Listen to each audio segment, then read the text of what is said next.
नागरिकता के लिए किसी भी आवेदन को स्वीकार न किया जाए। सीएए के खिलाफ ओवैसी ने सुप्रीम कोर्ट से लगाई गुहार। ओवैसी की ओर से दाखिल अर्जी में कहा गया है कि जब तक इस मामले में अर्जी सुप्रीम कोर्ट में पेंडिंग है तब तक नागरिकता के लिए किसी भी आवेदन को स्वीकार न किया जाए। वहीं केरल सरकार ने सीएए पर रोक के लिए अलग से याचिका दायर की है।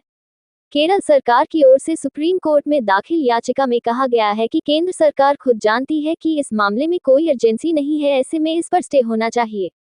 नई दिल्ली, एएमआईएम चीफ असादुद्दीन ओवैसी ने भी सीएए रूल्स 2024 को सुप्रीम कोर्ट में चुनौती दी है।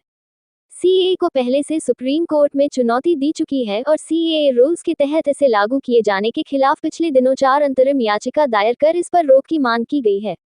सुप्रीम कोर्ट इस मामले में सुनवाई के लिए 19 मार्च की तारीख तय कर रखी है। इसी बीच ओवैसी और केरल सरकार की ओर से सीएए रूल्स पर रोक की गुहार लगाई गई है।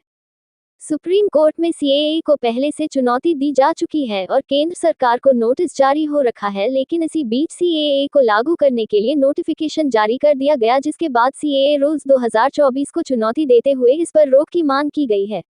अब ओवैसी की ओर से दाखिल अर्जी में कहा गया है कि जब तक इस मामले में अर्जी सुप्रीम कोर्ट में पेंडिंग है तब तक नागरिकता के लिए किसी भी आवेदन को स्वीकार न किया जाए। वहीं केरल सरकार ने सीएए पर रोक के लिए अलग से याचिका दायर की है। केरल सरकार की ओर से सुप्रीम कोर्ट में दाखिल याचिका में कहा गया है कि केंद्र सरकार खुद जानती है कि इस मामले में कोई अर्जेंसी नहीं है, ऐसे में इस पर स्टे होना चाहिए।